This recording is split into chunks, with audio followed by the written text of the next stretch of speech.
In this episode, you'll discover why heading towards the rocks is the best way to go downstream. Hey there, it's Michael. During the early days of my recovery, when I was still in the hospital, my wife would bring me lemonade with lunch.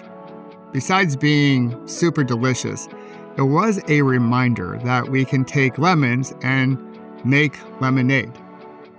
And we're going to do just that over the next 7 weeks on our Friday episodes. During this period, I'm going to be helping one of my family members recover to help them feel whole again. That's the lemon part of it. The lemonade it gives me an opportunity to reintroduce to you some of the amazing guests I had on the podcast when it was known as the Kintsugi podcast. And in this episode, I'm so happy to share one of them with you.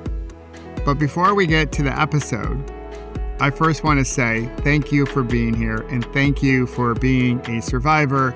And as I've mentioned over the last couple of weeks, if you wish to receive those great text messages that are just the right message at the right time, and they're all free, well, text me whole again to 866-612-4604. I'll say that one more time, 866-612-4604, and I'll set you up.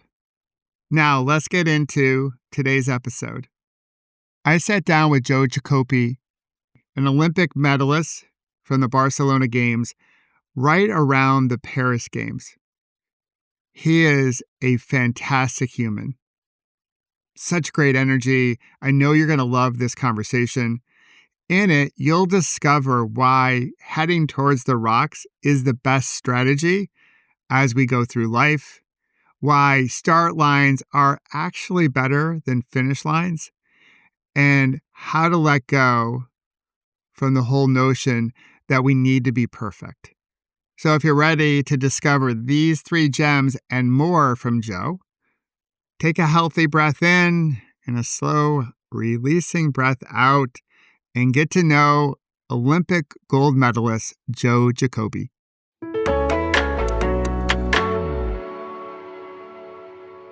Joe, good to see you, my brother. How are you feeling? Michael, it is so great to be here. I've been so excited about this conversation. Let's get into it. So as we sit here, the Paris Games are going on. I know you just got finished up watching the canoe competition, your history.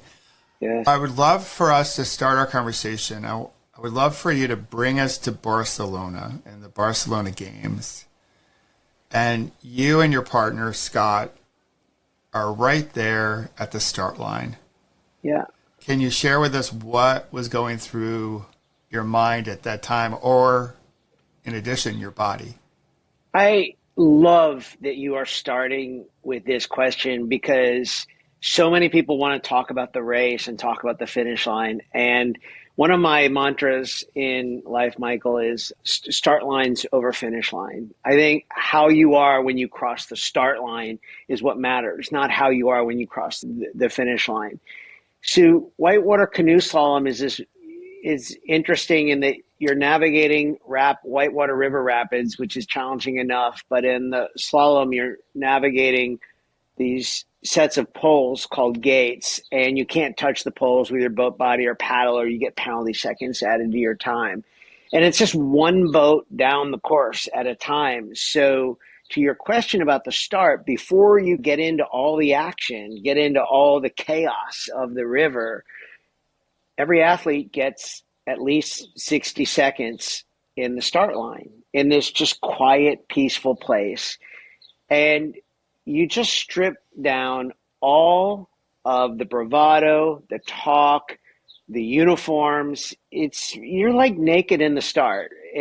That's the best way to describe it. But I also describe that area. It's some of the most sacred space on earth that I've ever experienced in my life. It's 60 seconds of just it can be, if you're prepared for it, to be really just serene. I found it to be just a part of that 60 seconds to be wrapped around gratitude and like just a moment of gratitude and thankful for the people who helped to get me to that place. And then part of that time was really spent thinking about this connection with my doubles canoe partner, Scott Strausball. And then I think you have this moment, at least we did when we crossed the start line. It was about 5 seconds, 6 seconds of sprinting across flat water before you dropped into the whitewater river rapids. And I had a teammate, this legend of the sport who actually came from the DC area named Jamie McEwen. He had won a bronze medal in the 1972 Olympics, went to the same school, high school, by the way, as Rich Roll. They both went to Landon and Bethesda there. And Jamie, 20 years later, was still my teammate. And I remember we were having a team meeting before the games, and we were just, every time Jamie talked, you just soaked up whatever he said. But he always used to say that crossing the start line is like a relief. Even at the Olympic Games, where you're there to really nail this really big performance. But he said there's just something about starting and just getting going that it's just like you can breathe again. And then you start to work your way into the course, and then the race unfolds as it unfolds. But that's what the start line really looked like to me. And because of having had that experience, you can look outside my window where I live in La Seu d'Urgell, right? I live next to the 92 Olympic venue, and you can see that same start area. And when I'm talking to leaders and I'm talking to people, like, I'm obsessed with how they start.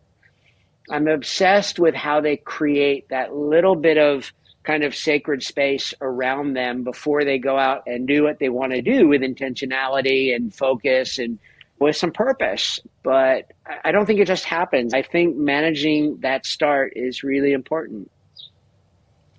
Absolutely. I think start lines are a place of courage to pin a number on, and you're right there. You're toeing the line, if you will, to pull from track and field.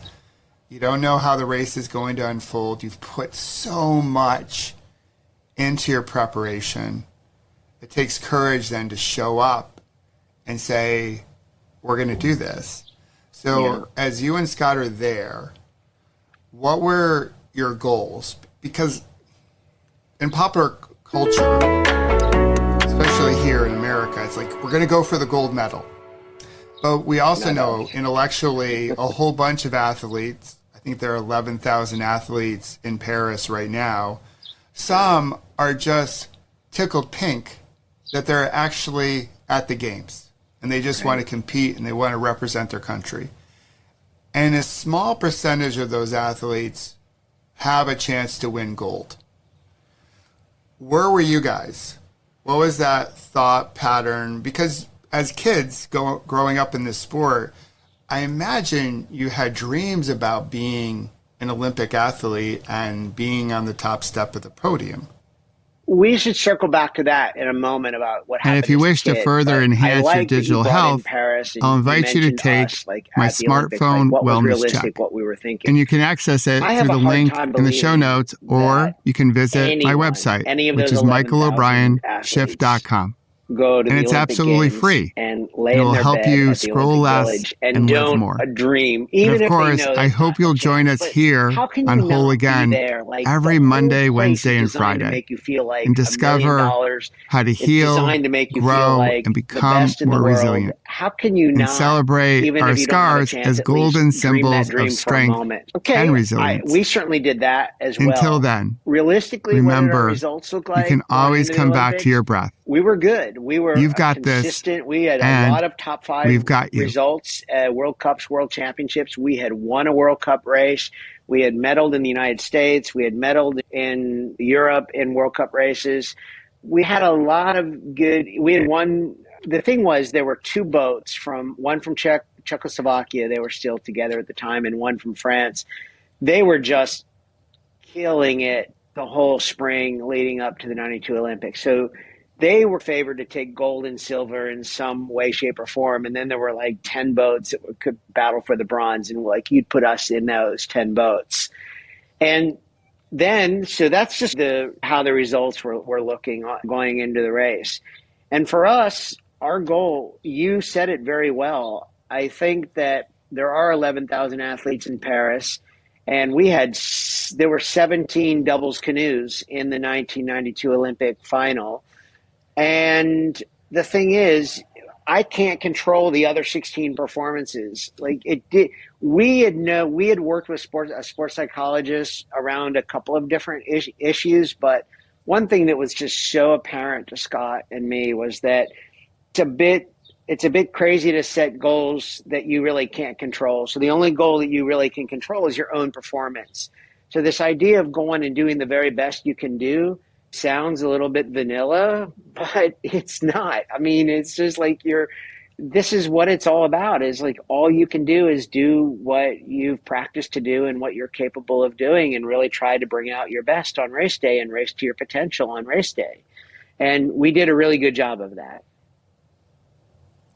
What I hear in your answer, Joe, and I'm not sure if your sports psychologist referenced it in this way, but it was outcome detachment. You had a goal. You put that goal out there. Could be a medal, right? We dream of medals. But then we back away from that goal. And what I hear you sharing is in that moment, that one paddle and then the next paddle or this gate, we're going to focus on how we navigate this gate. Right. And we're not going to get too far upstream, and we're not going to go back upstream regretting how we went through the last gate.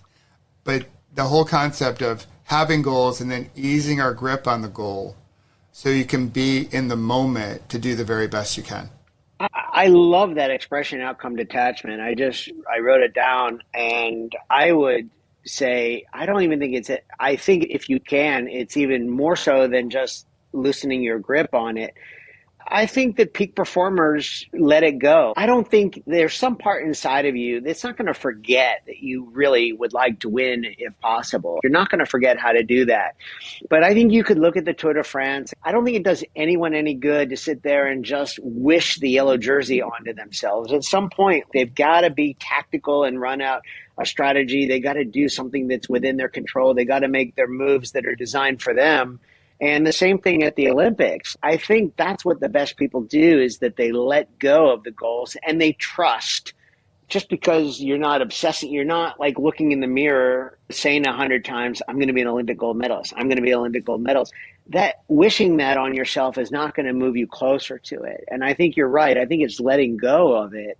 And it's so counterintuitive, but that opens up the space to then start taking steps and really figuring out where you're going to push up, where you're going to take some rest and kind of let go a little bit and recover some energy. And yeah, I think that's the way that gets done. I don't think anyone does it by just talking and thinking themselves into it.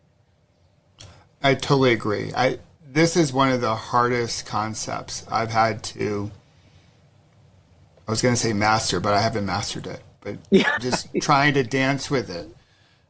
Because with a lot of the people that you work with current day and a lot of the people I work with current day, there are clear goals, KPIs, key performance indicators, SMART goals for performance reviews.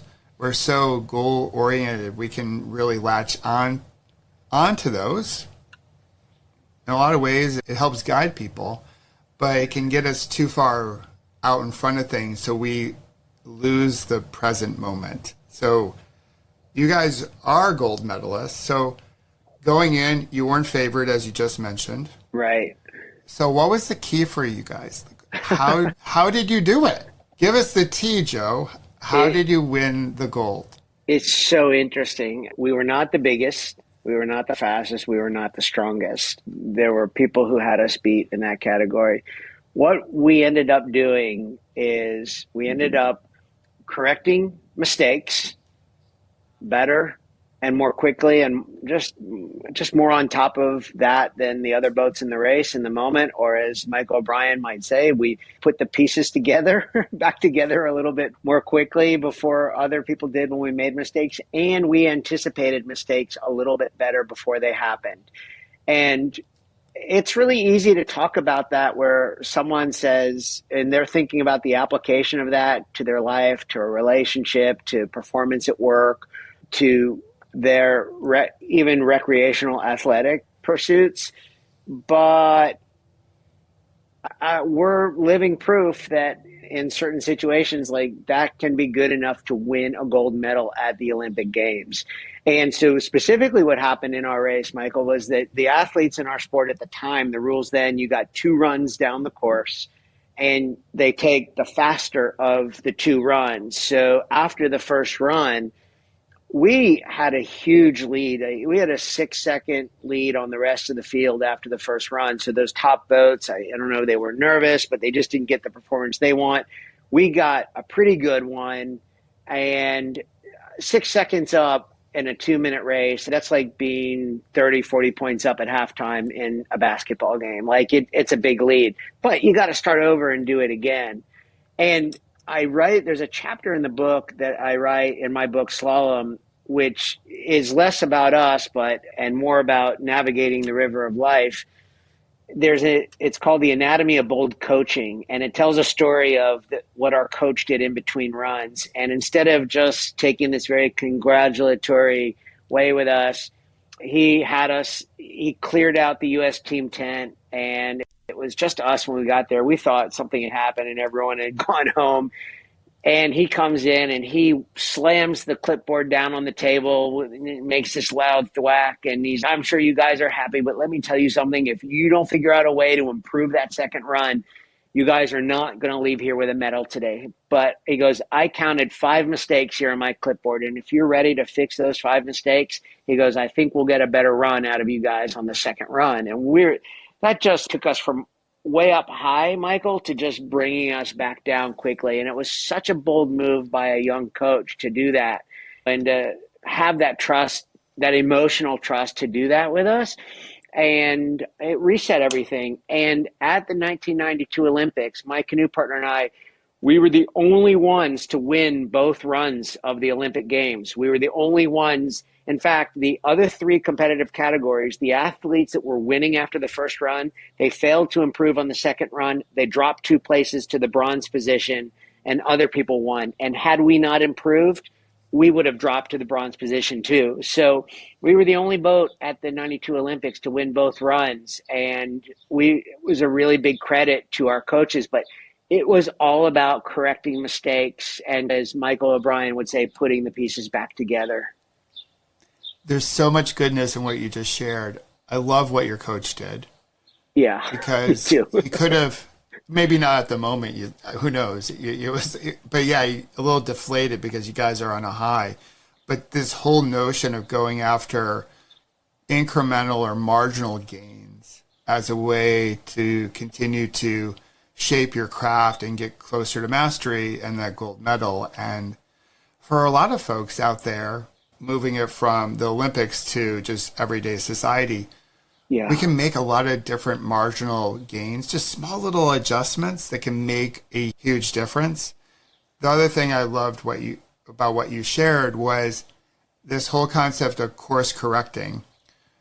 Often in life and often in sport, we visualize great success, that everything's going to go smoothly. Yeah. And we know, though, intellectually, that things don't always go as planned, right? I think Robert Burns wrote, the best laid plans of mice and men often go awry. Yeah. And so when I rode my bike across the country, part of my visualization was to visualize things going wrong and how I was going to respond to them. And that's not being pessimistic. That's just being honest and realistic, maybe pragmatic, that things are going to go not as planned. And so if you can meet those moments with a little bit more grace, then you can prevent, I guess my language, a bad moment from turning into a bad run or a bad day or even longer. I love that. I think this is I think you're right. I think this is a really hard one for people. I think people are really trying to visualize perfection and like what the really good days look like. And I don't know that we have to imagine every bad scenario that might happen to us, but I think the way I try to approach it is, how can I just be more ready for a variety of responses, like a number of different responses? So I'm not trying to predict what's going to go wrong. as much as like, how can I practice in small, very minimally consequential ways to course correct and ways to fix things. And I think that you'd be surprised. Like, I think in our heads, we want to go to the biggest things that could go wrong. And the reality is that there's all these little things happening to us when we get on the road and drive a car. Isn't it what we're doing? We're just course correcting the car a little bit and how we respond to things around us. And we don't always get it right. Sometimes we get it a little bit wrong. We hit a curb or something and it's like an alert, and it's how you respond to that. But people really hold on to this idea of something being perfect. And I said, that is a really grippy way to go through things. And I don't think in the end that helps anyone's performance. That there is that idea of letting go, loosening that grip, letting go of the big goal. You're not going to forget what that is. And then you're just you create a little bit better disposition to bring out a variety of different responses in a variety of different scenarios. That's a place I enjoy being.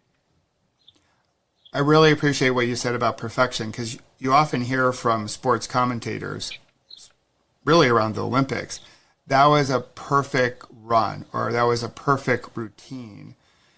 And the athlete knows that there are probably many flaws or imperfections in the routine, but they were able to course correct, as you guys did back in 92, to turn it into a gold medal performance. And I love the analogy you've made with your sport as it relates to life. So I want to transition now from your sporting world, your gold medal performance, to life, because your sport, much like cycling, my sport, there are no timeouts. Like, it keeps going. The river I use that keeps all flowing. the time, by the way. There's no timeouts. There are no timeouts. Like, you're in the rapids, the river keeps on flowing downstream,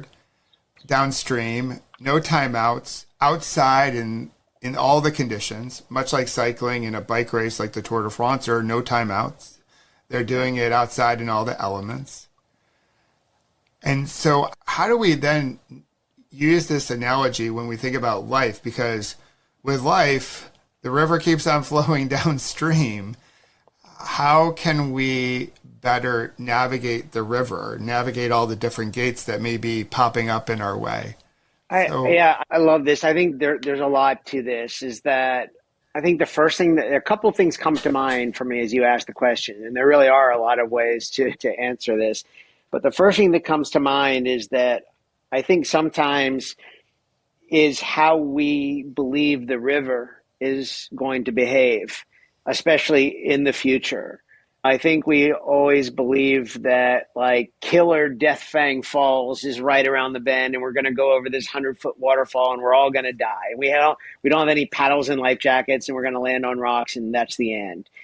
And in reality, the best predictor of the water that's ahead of you is navigating the water you're on in the present moment.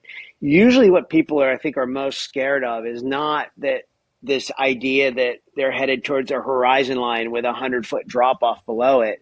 But I think most people in reality, they're just navigating a bend in the river and they can't see around the bend. No one can. You cannot see around the bend of a river. But the best way to navigate the bend is to be as present as you can on the water that you're on in the moment. That will actually put you in the best disposition to create the most speed, the most opportunity, the better disposition. You can always cut back speed that you don't want from the river, but it's very hard to get speed that you don't have from the river. And so you can only do that by being present on the water where you are. And then secondly, the other thing that comes up for me in your question, so it's a river of life thing, is the rocks in the river. I think when we were young, when we were kids, we liked playing with mistakes. We didn't know any better. We didn't have the reference. And then we started to get scared of the rocks. And then what the problem is, Michael, in navigating the river of life is that we get so put off by the rocks in the middle of the river is that we start going way over to the side of the river where it's these little shoals and the water is so shallow and you can't get any paddle strokes and the boat's scraping over the rocks on the side of the river. It's a horrible place to navigate the river of life.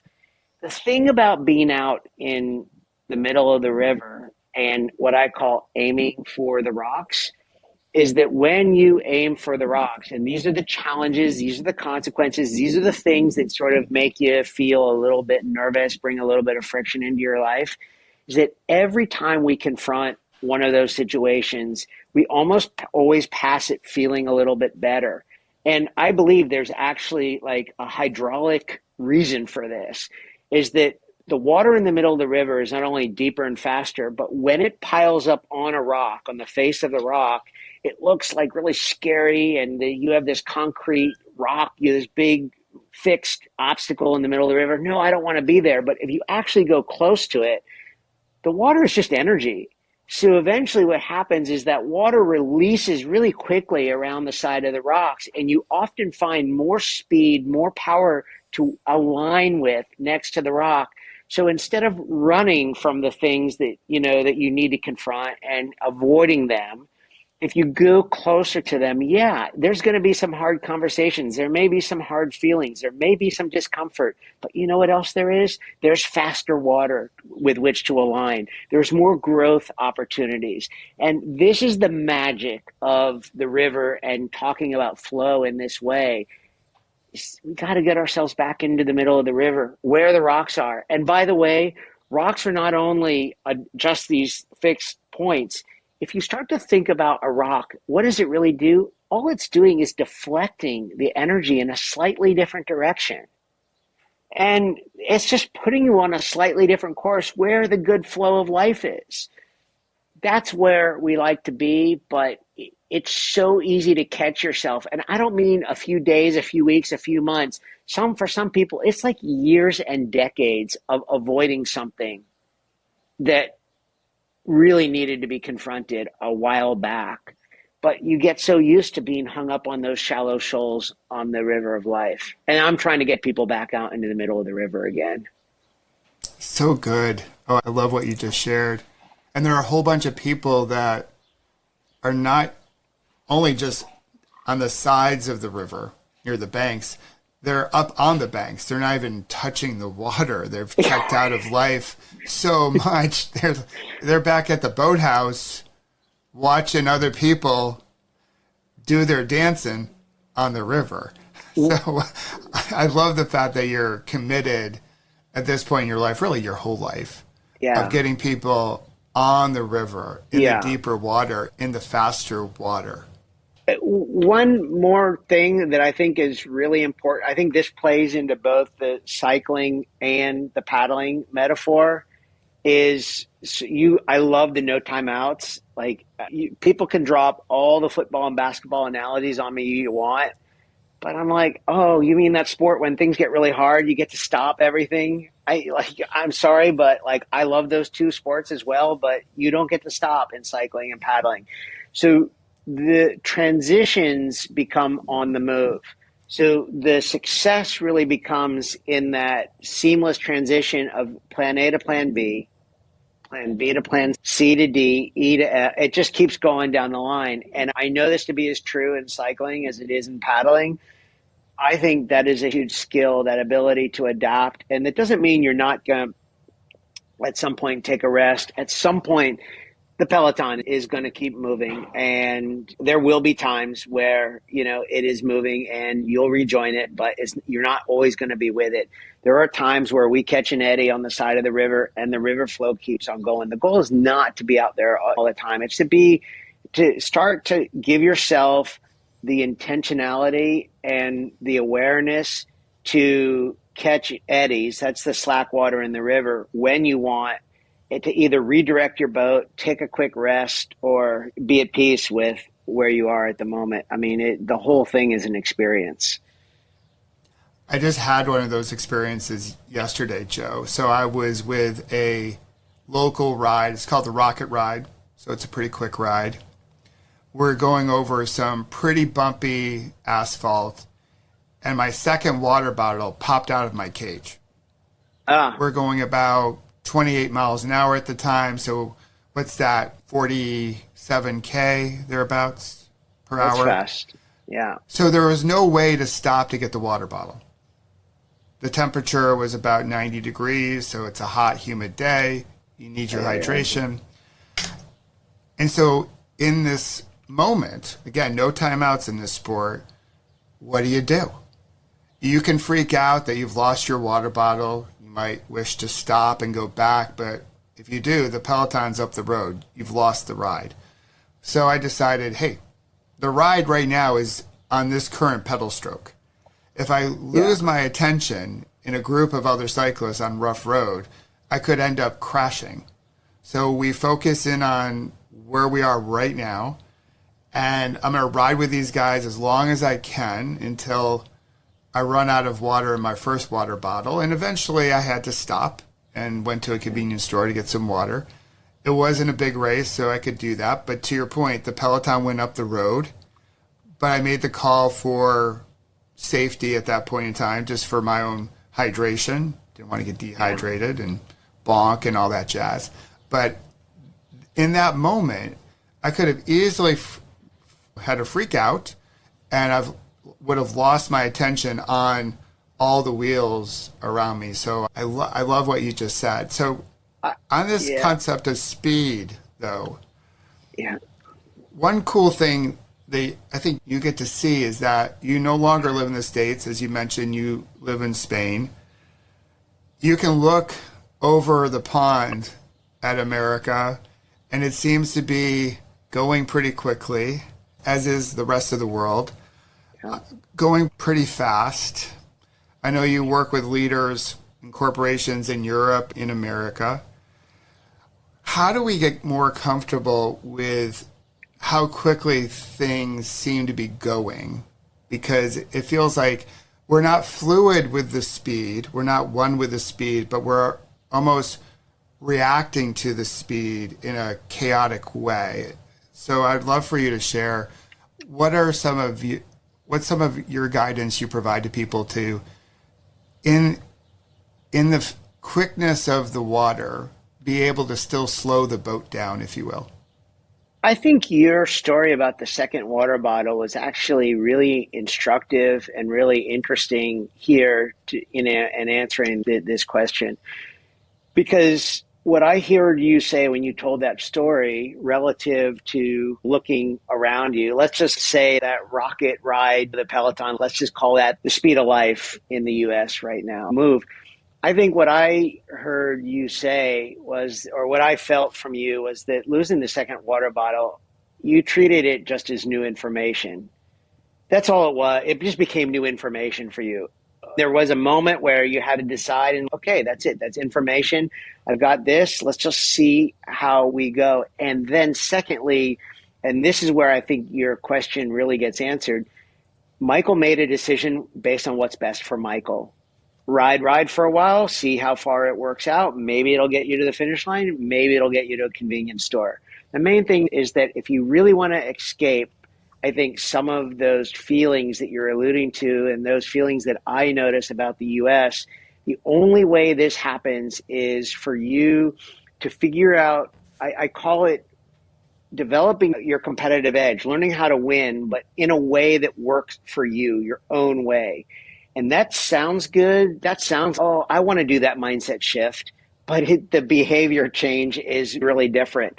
And it's so cool because you just articulated the behavior change today of what happened in that ride.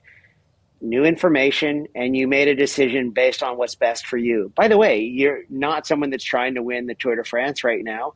You're literally, you want to come home to have dinner with your family at the end of the day. Like, that's a huge part of going out and doing this. You make choices based on what's best for you, not on what the best tennis player in the world, the best golfer in the world, the best gymnast in the world, the best whatever in the world thinks the 10 things that they do before 5 in the morning.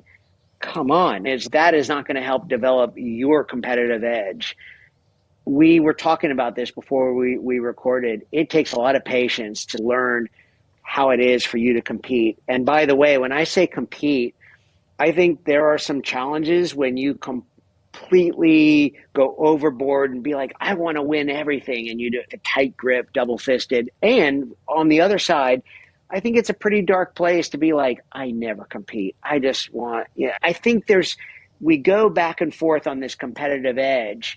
But I think if I can help show people like a sliding scale, a scale that was created by them and for them, and put them in that zone and help them start to get more comfortable based on what they decide is best for them and not what other people decide is going to be best for them. I think that is going to go a lot closer to what I call this term, this midlife peak performance.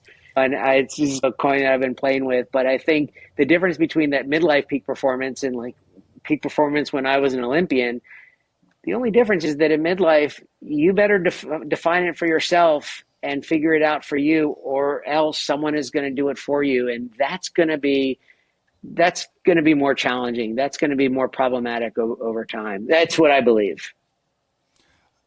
I love that term, peak performance for midlife. Yeah. I totally buy into it. And I know you would agree with this. One little secret of top performing athletes that can be applied to midlife is the importance of recovery. We don't see it a lot because a lot of the stories that we see in the montages that we see on the Olympics or ESPN is everyone getting after it. The sweat, the gym time, the weights, the intervals, it's all the work. And for a lot of corporate leaders, we over-index on the work piece of it, like work, hustle, grind. But there isn't a slide or a snippet in that B-roll on the athlete recovering. And as we get a little bit older, that recovery is ever so important if we want to keep in the game. If not, we can end up getting hurt pretty quickly. I'm working on something. I'll describe it right now. It's a model. One is it combines two models into one. So the one is called the performance pyramid. And if you imagine a triangle, top point of the triangle, think of that as game time. And then on the lower left-hand side of the triangle, you have practice time. And then on the lower right side of the triangle, you have recovery time. All right. So there's going to be these 3 points of the triangle. You need to be in all three. And by the way, in sport, you typically have a lot of time to practice for a little bit of game time. Most of the sales leaders I coach, they have a lot of game time and very little practice time. So my message there is the sales leaders have to be really deliberate about what they get to practice. Like when you're an athlete, you get to make a lot of things up as you go along, but in sales, there's less time, but it's got to be there. The second part, now you've got this triangle, and I want you to imagine three areas inside of the triangle. At the lower level, you have what's called training to train. The middle level, you have training to compete. And at the top level, you have training to win. And I love this. I think what happens is everyone believes they want to operate at the top of that triangle. I want to be in game time and training to win mode all the time. But you know this, the only way to be successful in cycling is that you better be good at coming down the mountain. If you're going to be good at going up the mountain, you better be good at coming down the mountain. There will be no yellow jerseys. There'll be no wins unless you figure that out. So I think it's really hard for people to understand that there's this bouncing up and down, that you're not designed to stay in at game time and training to win for very long. That's why that triangle is so small up there. You got to not just understand you're going to come down. You got to love coming down to training to train, training to compete. That means loving practice time and loving recovery time. And when you get that bottom part, and that's where most of the work is going to be done, is in the lower half of that triangle, you just got to pick your moments of where we're going to really try to go a little bit bigger, take a little bit more risk, and try to get a kind of an outcome. And that's what we're seeing in the Olympics. And you're right. These are carefully crafted moments for television that just show the very peak of the wave, the performance on that. And oh my gosh, if you're an athlete, number one, that doesn't love working at the bottom of the wave, that's going to be a problem. And number two, if you don't on some level just appreciate that waves are not these permanent features, they rise, they collapse, and they rise again. And if you don't figure out what happens in the collapse of a wave, there will not be gold medals in your future. Like, getting the collapse is a huge part of the process. That's a beautiful transition, Joe, to talk a little bit further about waves. But before we do, I want to echo, underscore, amplify what you said about sales leaders. As a former sales leader, as a former sales professional before I got Yeah. into what we're doing today. We do not practice very well. One, we don't spend enough time on practicing, as you mentioned, but the quality of the practice is atrocious Yeah. for most organizations. And if they really want to get better at their craft, there is a need to practice better, practice with intention, and really use that time. So when it is game time, when they are in front of their customers, they're just better off. So I just wanted to capture that because I think you're spot on. So let's talk about waves. So you've traded the river for a larger body of water. And I would love for you to share what you're currently experiencing, or really what your current relationship with the water is, and what you're learning about yourself and about life, because some of the things I've seen you share online are really beautiful. And I think there are a lot of great takeaways for us ground animals that may be So not on the water. thank you. So first of all, I think it is. First, I want to say, because we have talked a lot about the river today, have not given up completely on the river. My girlfriend Maria and I paddle a racing canoe, a doubles canoe on the river quite often during the year. But especially at this time of year in July and August, we are at the Costa Brava on the Mediterranean at a spot that is really popular for a sport called surf ski kayaking. And these surf skis are these specially made boats designed for surfing offshore ocean waves, offshore sea waves that typically go in the direction of the wind. And there's some carryover. There's some things that being being skilled in the river you can bring over to surfing waves in the sea. But it's so different and it's so enjoyable. And Maria and I do that also together. We do that in a double surf ski. We do that in single surf ski. It is so much fun to be out on the water. I think we have an amazing surf ski coach down in southern Spain who has a process, like a 7-step process for surfing a wave. And when I initially heard it, I was challenged by this, what, a process for surfing a wave? Because you normally think of a wave as this very creative, artistic endeavor. Dude, I'm surfing a wave. And you don't want to lose that, right? You want to keep that creative space. And this coach's his name is Boyan. And Boyan would say, listen, the idea of having a structure, it actually will help you to be more creative. It will let you know where you are in different parts of the process with more clarity and where you are when you make mistakes. And so I started to think about this idea of Boyan's 7 steps to surfing a wave. And it really reminds me, Michael, that inside of us, I believe, we have an inner artist and an inner scientist. And we may lean stronger towards one or the other, but we need both. We need to develop both. And what the waves have really taught me is that when you embrace how the waves work and why they work and the different conditions, how you prepare yourself to be the best you can in the waves, then you actually have more creative expression to surf the better. You acquire what I call the free energy. Right? That's what we want in life. We want more free energy. There's a lot of free energy in the Peloton, right? There's a lot of windbreak. There's a lot of drafting. You can go so much faster with less work. The concept is really similar in the waves as well, but you still have to have a basic level of speed to benefit from the features of the Peloton. And the same thing is true in waves. And I think that gets missed so often. So what's happening in the waves right now, I'm never going to be world champion at the sport. It's not my goal to be world champion in the sport, but I'm sharing what I'm learning as best I can as I'm learning. So I'm writing a weekly essay called Thinking in Waves, and it's been just a neat way to process my experiences and then transfer those experiences in ways that are more helpful to people and start with a new metaphor. I did the river once, and now I'm doing the waves. That is so cool. I love it. And to your It's so point, much fun.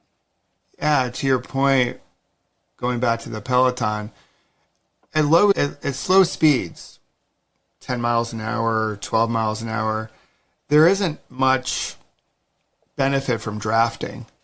But the faster you go, what it does is it amplifies the need to ride together, because now we Right. can go even faster together. We can go further together. And I love that whole concept of the artist within us and the engineer within us. And it's just that fluidity to pull from the water, but just this relationship. And it's not one or the other. So much in life, it's this or that. It's good or bad. And we lose sight of what's in between. And what's in between is the dance. It's the dance that we do on the bike. It's the dance we do on the river or in the Mediterranean or on the ground, wherever we happen to be. And if we can figure out that dance just a little bit better with a little bit more ease, it opens up so many doors to what life can be for all of us. So I love that you just shared that. I am having so much fun. I think at the root of so much of what we're talking about here, I think the more that we can plot out more of the things we would like to see in our lives on a scale, as opposed to just a spot on the map, yeah, and give ourselves that space to just notice where we are on a particular scale. I try to do this all the time, is just to figure out ways to check in with myself and not judge myself. If I wake up not feeling great, I'm happy to journal about that. I'm not trying to move that needle. I'm not trying to change it. I'm just trying to notice where I am so that I can make better choices based on that. And that's really not that different of what we do on the river or what we do in the sea. And by the way, to have a good day on the bike, you don't have to be perfect. Like, you don't have to feel amazing. Like, you have so much experience and you've got so many miles in your system already. But then if you just say, hey, this is where I am today, and knowing that I can make a few choices and a few adjustments and position myself a little bit differently on this day. And you know what? As you do that, you'll probably notice that disposition you noticed a couple of hours ago is really different a couple of hours later. And I think that is really important. I think a lot of young athletes want to move themselves into kill it mode. And if they're not in kill it mode, they can't win the Olympics. It's just not true. It's just not true. If their brain wasn't a factor, their body wouldn't know any different. They've trained their body perfectly to win. So if you just get over making peace with where you are, it's probably going to work itself out for most people. I've seen a lot of medals won in the Olympic Games with people that weren't feeling 100% great. You don't have to feel 100% great to win the Olympics. What you got to do is you can't pretend you're 100% when you're actually like at 45. I think that's true for athletes and leaders and humans alike. I think just this opportunity to check in with ourselves during the day to see how we're doing without going crazy with the judgment, but just checking in, listening to the body, connecting with the breath. And then from there, we can map our course as we continue into the day. And Michael, we need those moments. That seems to be the premise of your work today. I think, if just from what I can tell by having listened to your conversation with Rich, having listened to this podcast, is I think the app, I think your community, it seems to be all going towards trying to create just a couple of more moments of pause during the day. And I think if we can, I love that about what you're doing. Like, I cannot say what a gift to the world that is, but that, from what little I know about you, that seems to be the thing. That seems to be the gift. You're creating all these mechanisms to help people just stop. What's going on here? Where am I on the performance pyramid? Where am I on the sliding scale? Where am I on anything? And by the way, my spouse over there, where are they? My sales team, where are they? And it's just that little bit of pause. Oh my gosh, it just changes the intentionality and performance of everything. You are doing it in incredible ways, my friend. Thank you, Joe. I should hire you as my chief marketing officer, because that's exactly what I'm trying to do. I'm trying to help people give themselves permission to take a few more pauses during the day, connect with the body's regulator, the breath, and then in that moment of reflection, be thoughtful about how we're going to go forward. And in that moment of reflection, it can be about gratitude. It can be about game planning. It could be about course correcting. But if we pause frequently throughout the day, as opposed to just trying to front load everything in the morning routine, which Right. many of them have gotten out of control, we sprinkle it throughout the day. Little bite-sized pieces. Just, hey, let's check in, how we're doing, mid-morning, lunchtime, mid-afternoon, dinner time, evening, look back on the day. What it does is it helps us see the day more completely. We see more options.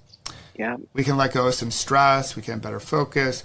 And we can meet our moments with a little bit more equanimity, which just a little bit of that, just sliding right into that. And it's what I learned through my recovery and what I learned throughout my career. If I can slow the game down, I can feel more at ease when I'm going faster.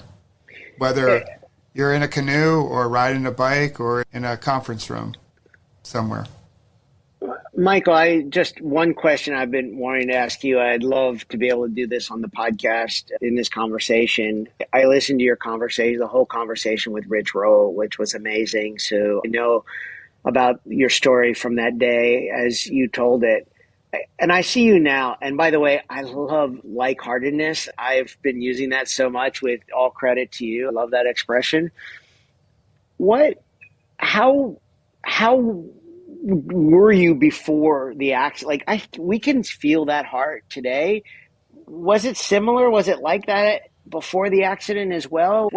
I'm just curious, like, how were you in this way? I can see who this human, I see his heart, like, as it is. What would I have seen? Would it have been like this? Would we have had a conversation like this before the accident? No, no, but you would have seen a person with that like-heartedness. So before my accident, I was still caring and wanted to serve those around me. There was kindness. That's been a value of mine for quite some time. What's different is that I was carrying around a lot of worry, a lot of anxiety about, hey, am I wanted here? What's this person thinking of me? I've got to climb the corporate ladder in order to get more influence so I can have a bigger voice. Or I think success is defined by the car I'm driving, like all that stuff. And so there was a lot of that. Being a new dad, being a husband, trying to juggle it all and not feeling like I could do any of it very well. And so every time I had a moment of stress, I just worked harder. I tried to kill it. No one's going to outwork me, Joe. I didn't want any of my team members on my team to feel like they were working harder than I was. And so I was just always working and trying to be the good dad, always doing that and burning the candle at both ends. So you can go through the long list of different little metaphors or platitudes or whatever. And so I was carrying around a lot of internal stress. Yeah. It was the rocks in my backpack that I talked about with Rich and I've talked about on other venues. So that was a heaviness I carried around with me. So I may have been like-hearted, but maybe not as light-hearted in my approach, because I thought I was going after my outcome I was attached to. And I thought my happiness was getting that outcome. And then through my accident, I discovered the benefit of the breath in a different way, because I was always an athlete. So I knew when the game got a little rough, because I played traditional sports growing up before I found cycling, sports with a timeout. So I knew when a coach would call a timeout, it was a chance to pause the game, not stop it, catch our breath, towel off. He would draw up the next play. Back on the court or the pitch or the field we went. So I knew enough about the breath, but I didn't know it in the way that I know it today. Yeah. And I know that when things are going really fast and everything feels overwhelming, the best thing you can do is find your breath again. Remember to come back to your breath and find that sweet spot. Find a community, the people in your boat, the people I ride with, and we can find a way to go down the road further, safely, and faster. And that's how we do it. So you would have gotten a lot of me today, but it would have been a little bit of a difference. You probably would have picked up on the heaviness I was carrying because I thought I was going after this outcome of happiness. And I discovered through my recovery, that's not the ticket and that's not the goal. The goal is to just be in this moment and be with the people that I'm around and be with me when it's just me and really fully live the moment. It is so beautiful. Thank you for the time to talk about this. It's interesting. I think sometimes when I'm in a conversation with someone like you and I know what you're advocating for, I know what we're advocating for. I know it's not the quick fix that so many people are. There's so many people that are looking for that. And it is really nice to know that people are listening to this that I think are the kind of people that are willing to put in a little bit more time to walk the steps and to find that sense of patience in the process. And I'm so glad that we're having this conversation and that you've created this format for doing that. This is fantastic, Michael. Thank you so much. Oh, thank you, Joe. And I love what you're putting out in the world as well. So is there anything I should have asked you, but I didn't ask you? I think we covered a lot of good ones. Should we have the opportunity to do a second episode one day? That would be wonderful. But I think for the first one, we've done a great job today. And I think as much as anything, I feel like we're building a new friendship as well, which I'm really looking forward to. Yeah, I appreciate you, brother. Yeah, thank you so much, Michael. Me too.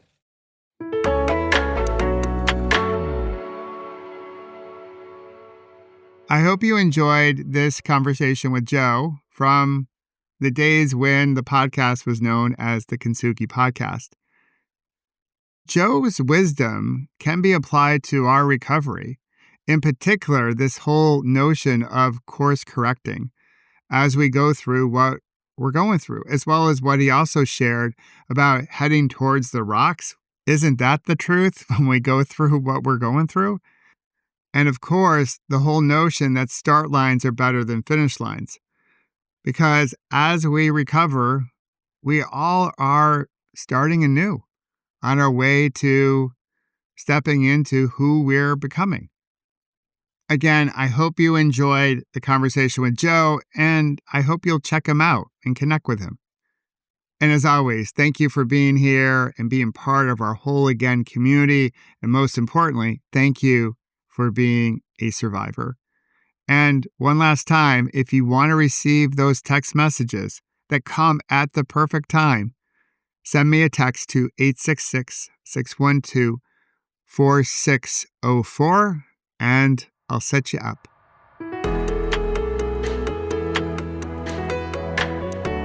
And if you wish to further enhance your digital health, I'll invite you to take my smartphone wellness check. And you can access it through the link in the show notes, or you can visit my website, which is michaelobrienshift.com. And it's absolutely free, and it will help you scroll less and live more. And of course, I hope you'll join us here on Whole Again every Monday, Wednesday, and Friday, and discover how to heal, grow, and become more resilient, and celebrate our scars as golden symbols of strength and resilience. Until then, remember, you can always come back to your breath. You've got this, and we've got you.